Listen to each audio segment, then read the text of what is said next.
Halo semuanya, selamat datang kembali di channel Hashtag Store. Nah, jadi di video kali ini kita akan lanjutkan kembali pembelajaran kita tentang matematika diskrit ya. Nah, jadi kita masih berada di bawah naungan logika matematika. Di video kali ini kita akan melanjutkan pembahasan kita tentang cara membuat tabel kebenaran ya. Nah, kemarin kan kita sudah mencoba membuat tabel kebenaran hanya dengan 2 peubah. Nah, sekarang kita akan coba membuat tabel kebenaran untuk 3 peubah. Oke, di sini kita sudah punya preposisi ya, yaitu negasi dalam kurung P, konjungsi negasi Q tutup kurung dan implikasi R ya. Nah, jadi kita sudah punya preposisi berbentuk seperti ini. Nah, sekarang kita akan coba menyajikannya dalam bentuk tabel. Nah, ini adalah tabel yang biasa ya. Nah, jadi seperti yang kita ketahui, tabel kebenaran itu ada dua. Ada tabel yang biasa seperti ini, dan ada juga tabel yang sederhana gitu. Dan tabel yang sederhana ini itu cenderung lebih sulit untuk dipelajari dan juga untuk disajikan ya. Nah, oleh karena itu kita coba dari tabel yang biasa dulu. Di sini kita lihat ada 3 peubah, ada P, Q, R ya. Nah, di sini ya kan mereka punya setiap di antara mereka ya, P, Q, R ini sudah memiliki kemungkinan-kemungkinan masing-masing, kemungkinan-kemungkinan benar atau salahnya itu masing-masing ya. Memiliki nilai nilai kebenaran masing-masing gitu ya kan. Kemungkinan nilai kebenarannya itu seperti ini ya. Ada P seperti ini, Q seperti ini ya, dan R itu seperti ini untuk kemungkinan nilai kebenarannya. Nah, sekarang kita akan mulai dari negasi Q dulu. Nah, negasi Q ya kan, nah berarti ya kan B ini ya kan, ini dibalik jadi SS. Nah, ini SS dibalik jadi B seperti ini dan seterusnya. Nah, sekarang kita coba ya kan P konjungsi negasi Q seperti ini ya. Nah, jadi ya kan P itu di sini B ya, di sini B ya kan. Nah, terus kita coba konjungsikan dengan S ini ya kan. Nah, B ya kan konjungsi S ini ya kan, hasilnya berapa? Hasilnya adalah S. Nah, ini B dengan S ya S ya kan. Nah, B dengan B ya baru B ya kan. Nah, ini juga sama B dengan B. Dan ini sisanya S S S S ya kan. Itu pasti hasilnya adalah S S S S ya.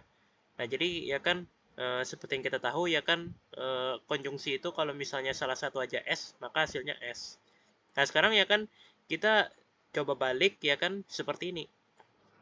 Kita coba balik ya kan preposisi yang seperti ini ya kan, yang P konjungsi negasi Q ini ya kan, kita coba negasikan lagi ya kan. Nah, ini S jadi B, B jadi S ya kan. Nah, ini S S S S jadi B B B B B ya kan. Nah, gitu-gitulah ya kan. Nah, sekarang ya kan kita coba ya kan preposisi ini ya kan, itu kita implikasikan dengan R. Nah, jadi kita lihat ya kan, ini B dengan B ya pasti B ya kan. Nah, B ya kan menunjuk S, hasilnya adalah S ya kan. Nah, ini S ya kan menunjuk B ya B ya kan. Nah, S menunjuk S ya kan, nah itu B gitu ya kan. Sama ya kan, nilainya sama ya kan, jadi B ya kan. Nah, gitu ya. Nah, jadi ini juga sama, B menunjuk B ya kan. Nah, ini B menunjuk S baru S ya kan. Nah, ini juga B menunjuk S, hasilnya adalah S ya kan.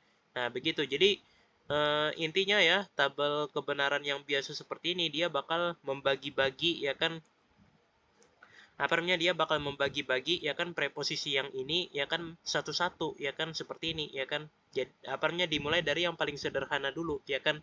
Nah, jadi ya kan di dalam preposisi ini ya kan, nah kita sebut saja komponen ya. Nah, itu kan terdiri dari beberapa komponen ya kan. Nah, kita coba hitung ada berapa komponen pada preposisi ini ya kan. Nah, komponen yang pertama itu adalah negasi Q ya kan. Nah, negasi Q 1 ya kan. Nah, terus P ya kan, P konjungsi negasi Q 2 ya kan. Nah, terus ya kan negasi dalam kurung P konjungsi negasi Q ya kan 3 ya kan. Nah, terus ditambah lagi ya kan komponen terakhir itu adalah ini implikasi R ya kan. Nah, yang ini ya. Nah, gitu. Jadi komponen-komponen ini tuh kayak dibentuk secara perlahan-perlahan. Dimulai dari yang paling sederhana dulu. Yang paling sederhana kan negasi Q ya kan. Nah, seperti ini ya kan. Nah, baru ya kan perlahan-perlahan ya kan digabungkan dengan eh, apa namanya? Digabungkan dengan komponen satunya yaitu komponen konjungsi yang ini nih. Nah, kok konjungsi dengan P yang ini ya kan. Nah, dibentuk ya kan. Nah, terus ya kan digabungkan lagi dengan komponen negasi ya kan yang ini ya kan. Nah, jadi seperti ini. Nah, terus digabungkan lagi dengan komponen terakhir yaitu komponen implikasi R ya kan. Nah, jadinya seperti ini. Jadi kayak dimulai dari yang paling sederhana dulu ya kan komponennya, baru setelah itu ya kan akan dibentuk secara perlahan hingga semua komponen itu terpenuhi ya kan. Nah, yang kayak gini nih. Ini semua komponen itu terpenuhi ya kan, ada negasi yang ini ya kan, ada negasi Q yang ini ya kan, ada apa namanya konjungsi dengan P ya kan seperti ini ya kan di dalam kurung ya kan, dan ada juga implikasi nih, implikasi R yang ini ya kan. Nah, jadi ada 4 ya kan, semua komponen itu terpenuhi ya kan. Nah, jadi ya kan begitu kurang lebih cara membuat tabel kebenaran ya. Nah, sekarang kita akan coba bagaimana cara membuat tabel kebenaran yang versi sederhananya. Nah, jadi ya kan cara membuat tabel kebenaran yang versi sederhana ya kan, itu pertama-tama kita mesti copy paste ya kan. Kita mesti copy paste dari ini apa namanya, dari bentuk preposisinya. Nah, preposisinya seperti apa? Preposisinya seperti ini ya kan. Nah, preposisinya seperti ini ya. Nah, kita copy paste ya kan. Nah, baru kita apa namanya, kita pisah ya kan, kita bagi ya kan, setiap komponen itu kita pisah-pisah ya kan. Nah, seperti itu ya. Nah, sebenarnya ya, sebenarnya di apa namanya, di dalam preposisi ini sebenarnya itu terdapat 7 komponen sebenarnya ya kan, bukan 4 komponen ya kan. Nah, jadi ya kan yang ini ya kan, yang aku sebutkan 4 komponen tadi itu komponen yang belum termasuk PQR ini ya kan, belum ya kan. Jadi kalau misalnya kita gabungkan dengan PQR ya kan, itu sudah totalnya tuh 7 gitu ya kan. Total komponennya itu ada 7 ya kan. Nah, kita lihat 1 2 3 4 5 6 7 ya kan. Nah, ada 7 ya kan. Nah, jadi 4 komponen yang aku maksud itu cuma komponen yang ada operasinya ya kan, bukan nilai dasarnya ya kan, nilai dasar dari peubah itu sendiri ya kan. Nah, ini kan si P ya kan, si Q ya kan, si R ya kan, ketiga-tiganya ini merupakan peubah yang sudah punya kemungkinan nilai nilai kebenarannya masing-masing ya kan. Nah, yang ini ya kan, nah B B B B S S S S. Nah, yang ini juga Q. Nah, B B S S B dan seterusnya ya kan. Nah, ini sudah punya nilai apa namanya? Sudah punya nilai kebenarannya masing-masing gitu. Ya kan? Nah, sedangkan yang negasi Q ini kan kayak operasi gitu, ya kan, kayak operasi gitulah ya kan, operasi negasi gitu ya kan. Nah, jadi ya kan 4 komponen yang aku maksud itu adalah komponen yang melibatkan operasi, bukan komponen yang peubah yang memang sudah ada nilai kebenarannya ya kan, kayak P, Q, R seperti ini ya. Nah, gitu. Tapi kalau kita gabungkan itu totalnya jadi 7 ya kan. Nah, gitu. Nah, karena ada 7 komponen, maka kita akan bikin jumlah kolomnya ini itu sebanyak 7 ya kan. Nah, 1 2 3 4 5 6 7. Nah, kita bikin 7 dulu ya kan. Nah, gitu ya kan. Nah, jadi kita akan setiap kolom ini kita akan melibatkan satu komponen ya kan. Nah, kita mulai dari komponen yang paling kiri dulu. Komponen yang paling kiri adalah komponen negasi dari dalam kurung ini ya kan. Nah, negasi yang ini ya kan. Nah, terus komponen yang kedua itu adalah peubah P ya kan. Nah, terus komponen yang ketiga itu adalah konjungsi ya kan.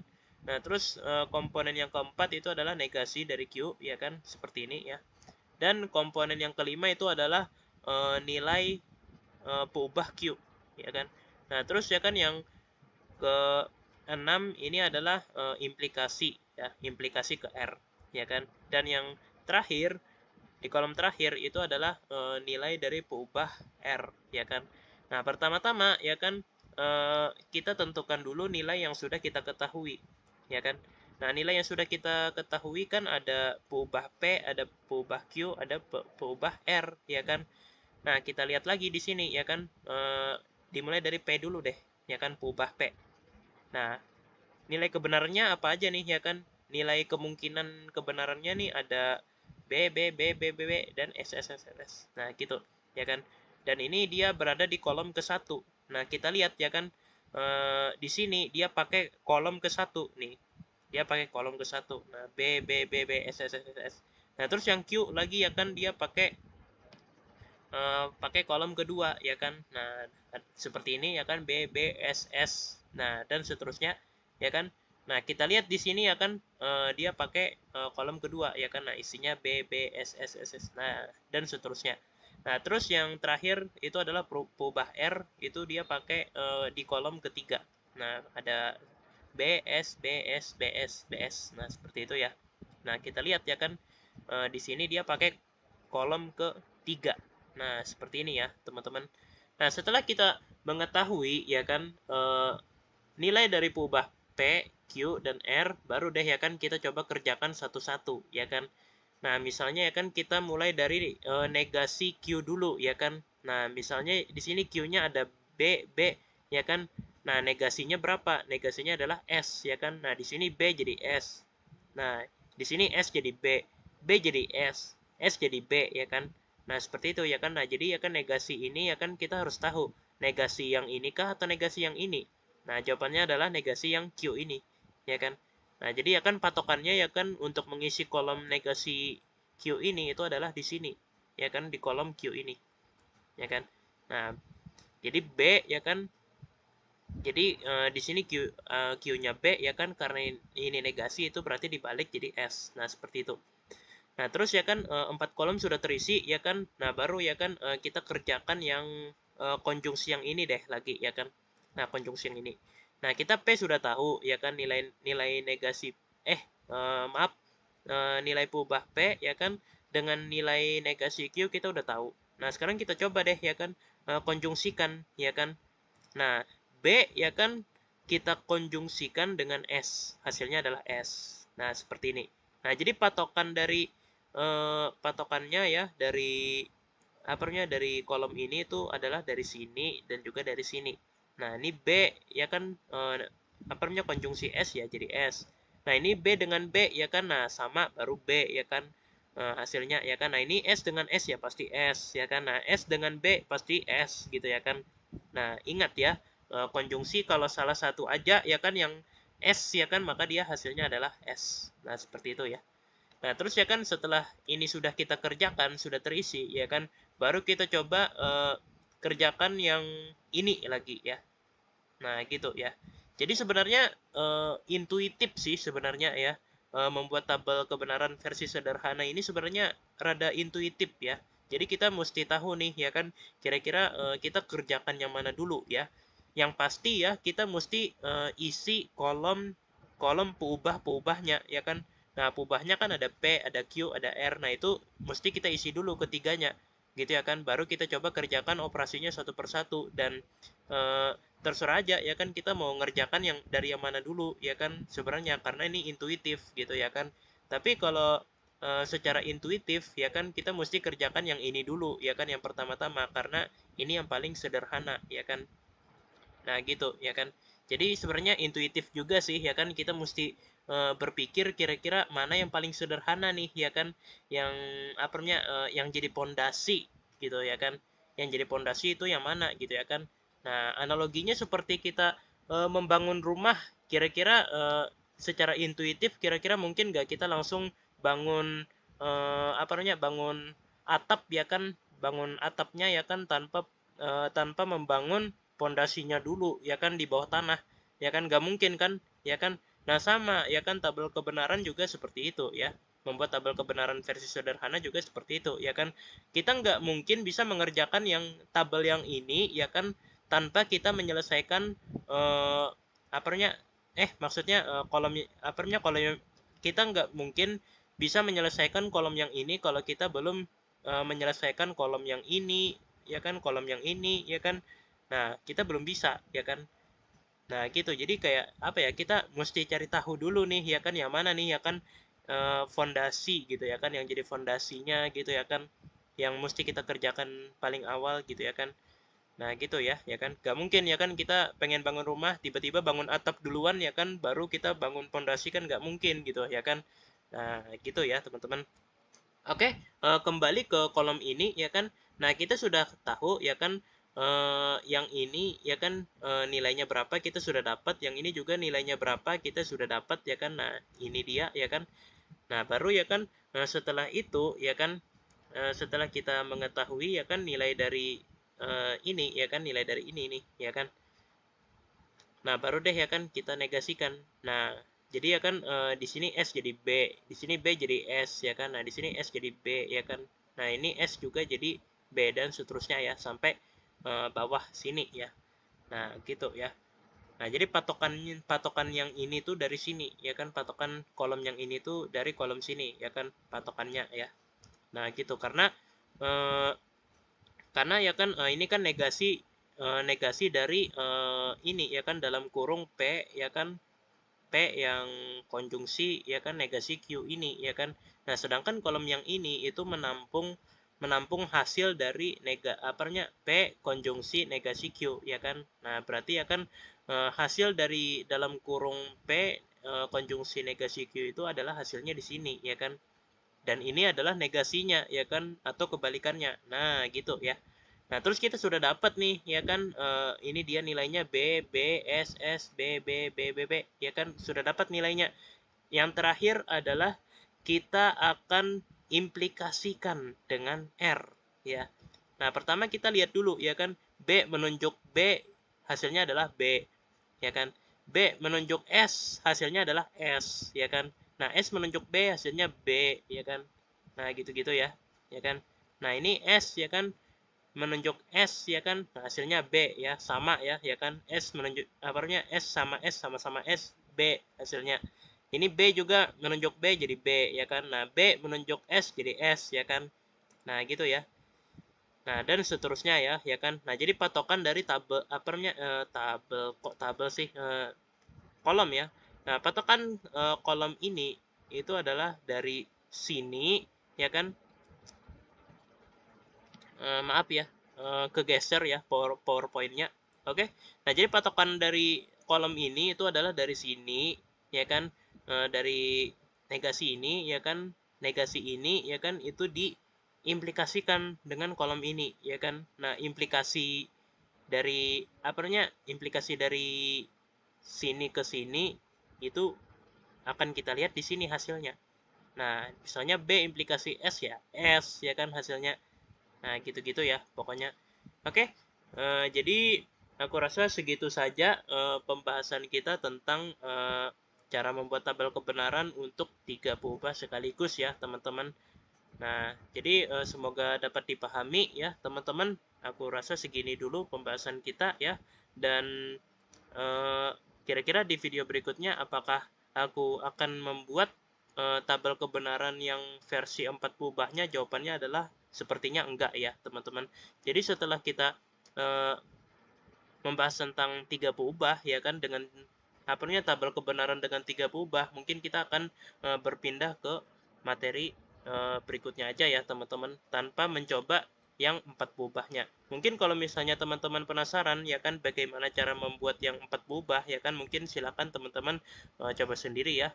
Oke, aku ucapkan terima kasih ya, tak lupa ya kepada teman-teman semua yang sudah mau menonton video ini sampai selesai ya. Dan yap, sampai jumpa lagi di video-video berikutnya. Dadah!